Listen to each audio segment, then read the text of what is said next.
मेरी rank around 20,000 थी and जो सीट्स थी, नंबर ऑफ सीट्स, वो 3,500 थी। इस पार्ट को इनिशियली कर लेना चाहिए, इसको स्किप नहीं करना चाहिए। इस प्रिपरेशन के फेज़ में कुछ स्ट्रैटजीज होती हैं जो सारे ही गवर्नमेंट एस्पिरेंट्स को फॉलो करनी चाहिए। जिंदगी को देखें नए नज़रिए से, जुड़िए जोश स्पीकर के साथ कॉल पे।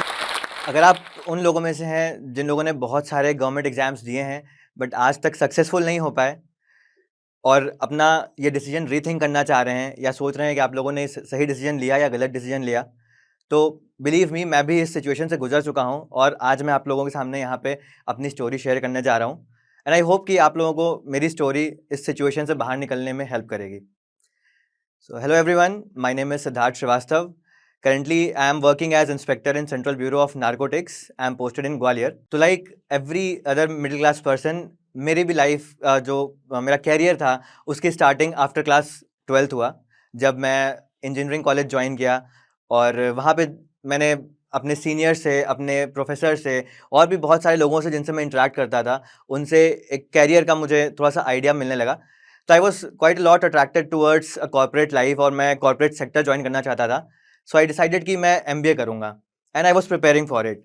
मैंने कैट का एग्ज़ाम भी दिया था, तो I perform quite decently but still not to my expectation. तो मैंने ये सोचा कि मैं जॉब कर लेता हूँ, मेरे पास कैंपस सिलेक्शन के थ्रू एक जॉब था, तो मैंने वो ज्वाइन किया एंड आई वॉज थिंकिंग कि कुछ टाइम जॉब करने के बाद फिर मैं एक्सपीरियंस लेके फिर मैं MBA करूँगा, जो कि काफ़ी प्रिफर्ड भी होता है।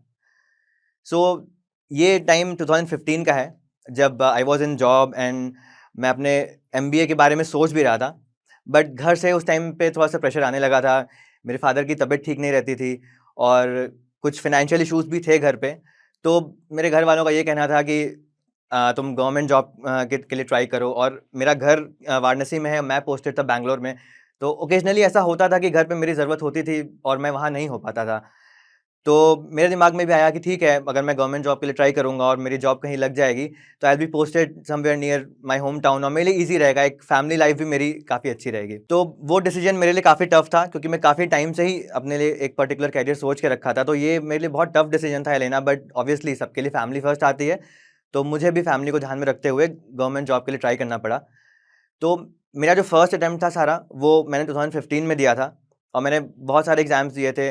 IBPS PO दिया था, SBI PO, SSC CGL दिया था और RBI ग्रेड बी ऑफिसर का एग्ज़ाम दिया था। सारे ही एग्ज़ाम्स मेरे प्रीलिम्स क्लियर हो गए थे विदाउट एनी प्रिपरेशन, वो क्योंकि मैं सिर्फ ट्रायल पर्पस के लिए दे रहा था। आई वांटेड टू सी कि मैं कहाँ स्टैंड करता हूँ, बट मेंस किसी में क्लियर नहीं हुआ।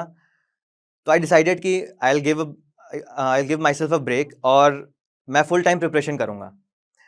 तो 2016 आ गया and I shifted from Bangalore to Delhi और मैं प्रिपरेशन करना स्टार्ट किया। तो इनिशियली मैंने जितने भी एग्ज़ाम्स दिए, जैसे मैंने SBI PO का एग्ज़ाम दिया, UIIC का एग्ज़ाम दिया, बट उसमें प्रीलिम्स भी क्लियर नहीं हुआ मेरा। तो वो एक बहुत बड़ा सेटबैक था मेरे लिए कि मैं अब फुल टाइम कर रहा हूँ बट मेरा प्रीलिम्स भी क्लियर नहीं हुआ। तो मुझे अपनी स्ट्रैटेजी काफ़ी थिंक करनी पड़ी और कुछ टाइम बाद SSC का एग्ज़ाम भी था, जिसके लिए मैं सबसे ज़्यादा फोकस था।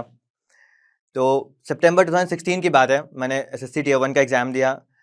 अच्छा हुआ था एग्ज़ाम, मार्क्स भी मैंने कैलकुलेट कर लिए थे और मेरे 151 के अराउंड मार्क्स आ रहे थे Tier 1 में, जो कि काफ़ी अच्छे मार्क्स थे। थोड़ा सा आगे अगर बढ़ें, अक्टूबर की बात करें, तो मेरे घर पे बात हो रही थी, तो मुझे पता चला कि my mother has met with an accident और उनको जो है डॉक्टर ने बेड रेस्ट बोला है। तो वो ऑलमोस्ट 2 महीने उसके बाद बेड रेस्ट पे थी और वो टाइम मेरे लिए थोड़ा मतलब इमोशनल भी था और मुझे बुरा भी लगता था कि मैं चाह के भी घर नहीं जा पा रहा हूँ, क्योंकि मेरा एग्ज़ाम भी था, तो मुझे वो भी सोचना था, मुझे घर का भी सोचना था। तो मेरे लिए बहुत टफ डिसीजन था, बट उस टाइम पे somehow me and my family we manage this situation और हम लोग इससे स्मूथली निकल गए, उतना प्रॉब्लम नहीं हुआ। बट एक चीज़ जो मैं यहाँ पे शेयर करना चाहता हूँ वो ये कि नवंबर में जब रिज़ल्ट आया हमारे SSC Tier 1 का, तो मेरी रैंक बहुत पीछे थी। सेम स्कोर जो हमने कैलकुलेट किया था मेरा वही आया, बट मेरी रैंक अराउंड 20,000 थी एंड जो सीट्स थी, नंबर ऑफ सीट्स, वो 3,500 थी। तो मुझे बहुत डर लगा उस टाइम पे कि मेरी रैंक इतने पीछे है, क्या मैं फाइनल लिस्ट में आ पाऊँगा कि नहीं आ पाऊँगा। तो और घर की सिचुएशन इतनी ख़राब थी, काफ़ी ज़्यादा प्रेशर था मेरे ऊपर। तो उस टाइम पे मुझे फिर से एक बार अपना स्ट्रैटेजी थिंक करना पड़ा और उस टाइम पे बहुत ज़्यादा प्रेशर था मेरे ऊपर। मैं तो ये भी सोच रहा था कि मैं शायद इस बार क्वालीफाई नहीं कर पाऊँगा, मुझे नेक्स्ट ईयर फिर से देना पड़ेगा। तो कैसे मैं फ़ाइनेंशियल अपना सिचुएशन को हैंडल करूँगा, मेरे घर वाले कैसे मैनेज करेंगे। तो उस टाइम पे इतना प्रेशर था, तो फिर एक टाइम आता है कि जब कि आप एकदम बिल्कुल निडर हो जाते हैं, आपको किसी से डर नहीं लगता है। तो सेम चीज़ मेरे साथ भी हुआ एंड आई वाज़ लाइक कि चलो अब जो होगा देखा जाएगा। I give my 100%। उस टाइम पे मेरे साथ में मेरे 2 कॉलेज के फ्रेंड्स भी थे।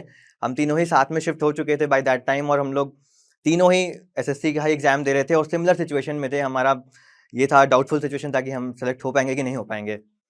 तो हम तीनों साथ में पढ़ना स्टार्ट किए। हम लोग सुबह उठते ही बिना ब्रश किए भी हम लोग सुबह बैठ के क्वेश्चंस सॉल्व करते थे। एक टेस्ट लगाते थे पूरा कंप्लीट टियर 1 का, टियर 2 का, और उसको लगाने के बाद उसको एनालाइज़ करते थे। फिर थोड़ा-सा ब्रेक लिया दिन में, फिर शाम को दूसरा इंग्लिश का पेपर लगाया। तो इस तरह हमारा लास्ट का 20-25 डेज़ चला, और इस शेड्यूल को हम लोगों ने बिल्कुल भी ब्रेक नहीं किया, और फाइनली हम तीनों ही सेलेक्ट हो गए इस एग्ज़ाम में, और I got Central Bureau of Narcotics. So let me take you back to my preparation phase, and मैंने कौन सी स्ट्रैटेजीज़ फ़ॉलो की, क्या रेफरेंसेस मैंने फ़ॉलो किए, वो मैं आपसे शेयर करूँगा। तो अगर रेफरेंसेस एंड रिसोर्सेज की बात करूँ, तो जो उस टाइम पे मार्केट में अवेलेबल था, जैसे पैरामाउंट के कुछ बुक्स अवेलेबल होते थे, केडी कैंपस के टेस्ट सीरीज़, तो इन्हीं को मैंने फॉलो किया। कुछ लिमिटेड बुक ही फॉलो किए, उन्हीं को बार बार रिवाइज़ किया। एक सिंगल टेस्ट सीरीज़ ले लिया, उसके क्वेश्चंस प्रैक्टिस किए, और प्रीवियस ईयर क्वेश्चन को at the time of exam और उसके 10 दिन पहले का जो टाइम होता है, उस टाइम पे सिर्फ प्रीवियस ईयर क्वेश्चंस मैंने फॉलो किए। तो ये इतने रिसोर्सेज हैं जो मैंने यूज़ किए, और मेरी स्ट्रैटेजी और मेरा शेड्यूल जो होता था वो मैं आपको बताता हूँ। टियर 1 के पहले मैंने लगभग 2 से 3 महीने पहले मैंने पढ़ना स्टार्ट किया था। स्टार्टिंग में मैंने जनरल स्टडीज़ को काफ़ी टाइम दिया था, क्योंकि वो बार-बार रिवाइज़ भी करना होता है, बहुत सी चीज़ें रटनी भी होती हैं, तो उसको मैंने काफ़ी टाइम दिया था। बट मेरा जो स्ट्रैटेजी था वो ये था कि मैंने पहले 10 साल के, प्रीवियस 10 इयर्स के मैंने टियर 1 के पेपर उठाए, उनके क्वेश्चंस एनालाइज़ किए कि कौन से टॉपिक से, कौन से सब्जेक्ट से कितने क्वेश्चंस पूछता है। और फॉर एग्जांपल बायोलॉजी में ह्यूमन एनाटॉमी से क्वेश्चन पूछता है, तो वो बायोलॉजी का बहुत इंपॉर्टेंट पार्ट हो गया। इस तरह से सभी सब्जेक्ट्स में सभी सब टॉपिक्स को एनालाइज़ किया काफ़ी टाइम तक, हफ्ते 10 दिन तक। फिर उसके अकॉर्डिंग मेरा जीएस का प्रिपरेशन हुआ, और जो रीजनिंग वाला पार्ट होता है उसके लिए मैंने सिर्फ और सिर्फ प्रीवियस ईयर ही लगाए थे, और कोई भी कोचिंग का नहीं लगाया था, क्योंकि मैंने जो देखा वो कोचिंग क्या करते हैं, कोचिंग्स की वो बहुत टफ देते हैं रीजनिंग, और जब आप उसमें कम आपके मार्क्स आते हैं तो आप मेन एग्जाम के टाइम पे आप काफ़ी डिमोटिवेट हो जाते हैं। मैथ्स के लिए मैंने बहुत सारे यूट्यूब्स के वीडियोस देखे, उनके और सिलेबस के अकॉर्डिंग हर चैप्टर के सारे फॉर्मूले नोट डाउन किए, और फिर प्रीवियस ईयर के क्वेश्चन और कुछ मॉक टेस्ट लगाए। इंग्लिश के लिए भी मैंने सेम ही एक मेरा स्ट्रैटेजी था कि प्रीवियस ईयर क्वेश्चन से ही मैं पूरा अपना प्रिपेयर करता था। नीतू सिंह की जो इंग्लिश की बुक आती है उसको मैंने यूज़ किया था कुछ ग्रामर्स के कुछ रूल्स और वो सारे पढ़ने के लिए। लेकिन उस टाइम पे अपना एक लैंग्वेज के ऊपर होल्ड अच्छा करने के लिए मैंने द हिंदू के एडिटोरियल काफ़ी पढ़े थे। जो एडिटोरियल वाला जो पेज होता है उसमें साइड में 2 छोटे एडिटोरियल होते हैं, उनको मैं रेगुलरली पढ़ता था, और जब भी मैं पढ़ता था मैं उसमें वर्ड्स, अपने वोकैब्युलरी इम्प्रूव करने के लिए उनको अंडरलाइन करता था, और फिर गूगल ट्रांसलेट पे उनके इंग्लिश में सिनोनिम देखता था, हिंदी में मीनिंग देखता था। तो इस तरह से मैंने काफ़ी टाइम तक अपना इंग्लिश इम्प्रूव करने के लिए हिंदू पे मैं डिपेंडेंट रहा। टियर 1 के बाद टियर 2 के बीच में हमने एकदम से प्रैक्टिस नहीं करना स्टार्ट किया। बीच में थोड़ा-सा जस्ट रीडिंग पार्ट कंटिन्यू किया, खासकर इंग्लिश के रूल्स पढ़ना, मैथ्स के फॉर्मूलाज़ रिवाइज़ करना। लेकिन एग्ज़ाम के 20-25 डेज़ पहले, जैसा मैंने पहले बताया, मैं अपने 2 और फ्रेंड्स के साथ था, तो तब हमने स्टार्ट किया प्रैक्टिस करना, और दिन में 2 पेपर का टारगेट होता था, मॉर्निंग में मैथ्स और इवनिंग में इंग्लिश। पेपर लगाते थे और 2 घंटे में ही लगाते थे। हम लोग कभी 2 घंटे से ज़्यादा टाइम नहीं लेते थे। 2 घंटे में चाहे पूरे क्वेश्चंस हो या ना हो, एक-दूसरे के आंसर शीट्स हम लोग छीन लेते थे, एक-दूसरे को सॉल्व नहीं करने देते थे।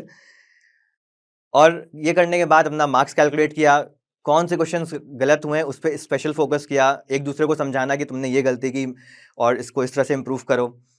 और एनालिसिस वाला पार्ट हमारा लगभग 2 से 3 घंटे चलता था, और हम लोग पूरा ही पेपर एनालाइज़ करते थे उसको सॉल्व करने के बाद। तो इस प्रिपरेशन के फेज़ में कुछ स्ट्रैटेजीज़ होती हैं जो सारे ही गवर्नमेंट एस्पिरेंट्स को फॉलो करनी चाहिए, वो मैं आपसे शेयर करूँगा। पहला तो होता है कि आपको अपने आप को फ़ैमिलियर करना है with the syllabus, with the pattern. Thoroughly syllabus को पढ़िए और पैटर्न देखिए, और कैसे क्वेश्चंस पूछ रहे हैं ये जानना बहुत ज़रूरी है। इस पार्ट को इनिशियली कर लेना चाहिए, इसको स्किप नहीं करना चाहिए, क्योंकि अगर बिना ऐसा किए आप लोग प्रिपरेशन में जाएंगे तो प्रिपरेशन का कोई डायरेक्शन स्पेसिफिक नहीं रहता है। आपको पता ही नहीं होता है कि आपको अगर कुछ पढ़ रहे हैं आप तो किस लिए पढ़ रहे हैं, आप उससे कैसे क्वेश्चन एक्सपेक्ट कर सकते हैं। दूसरा चीज़ कि जितना टाइम आप पढ़ाई को देते हैं उतना ही टाइम आपको प्रैक्टिस में भी देना चाहिए, उससे कम तो नहीं देना चाहिए। बहुत लोग होता है कि कोचिंग के नोट्स पढ़ लिए, प्रैक्टिस नहीं कर रहे हैं। तो एग्जाम में तो आपको स्पीड मेंटेन करनी है और मैक्सिमम नंबर ऑफ क्वेश्चंस आपको सही करने हैं, तो प्रैक्टिस में कभी कमी नहीं करनी चाहिए। इसलिए एटलीस्ट एक मॉक टेस्ट सीरीज तो आपको देनी चाहिए। प्रीवियस ईयर क्वेश्चंस को हमेशा सॉल्व करना चाहिए। बहुत लोग ऐसे भी होते हैं कि जो मॉक टेस्ट अगर देते हैं तो फिर वो प्रीवियस ईयर क्वेश्चंस को स्किप कर देते हैं, बट नॉर्मली क्या होता है कि मॉक टेस्ट बहुत टफ बनाए जाते हैं, जो एक्चुअल एग्जाम होता है उससे टफ बनाए जाते हैं।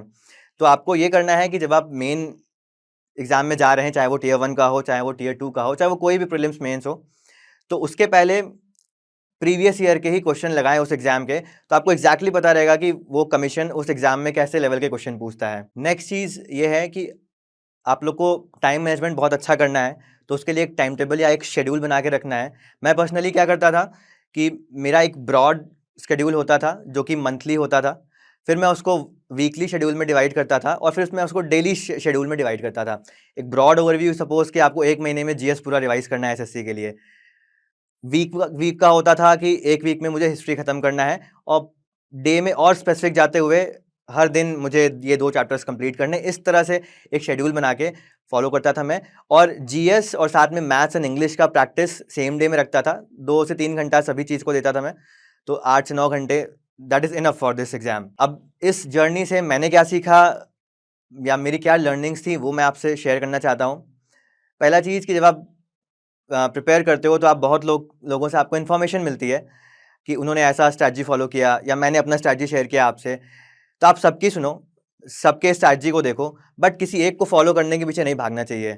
अगर आप वैसा करेंगे तो आप खुद एक्सेल नहीं कर पाएंगे। ऐसा हो सकता है कि किसी पर्टिकुलर पर्सन का कुछ स्ट्रैटेजी आपको सूट करे, किसी और का कुछ करे। तो आपको अपना स्ट्रैटेजी बिल्डअप करना है over the period of time, उसको फॉलो करना है और वही बेस्ट होगा आपके लिए। Hello everyone, thanks for watching the video. जोश टॉक्स और मेरी तरफ से आप सभी लोगों के लिए एक मैसेज है कि आप जितने भी कैंडिडेट्स जो एसएससी की प्रिपरेशन कर रहे हैं अभी, आप सभी लोगों को हर तरह की गाइडेंस प्रोवाइड करने के लिए हम लोग एक सेमिनार कंडक्ट करेंगे जिसमें आप लोग जुड़ सकते हैं। सेमिनार से कनेक्ट करने के लिए आप लोग नीचे दिए गए लिंक को क्लिक करें और साथ ही जोश बीबी ऐप को डाउनलोड करें। थैंक यू एंड जय हिंद।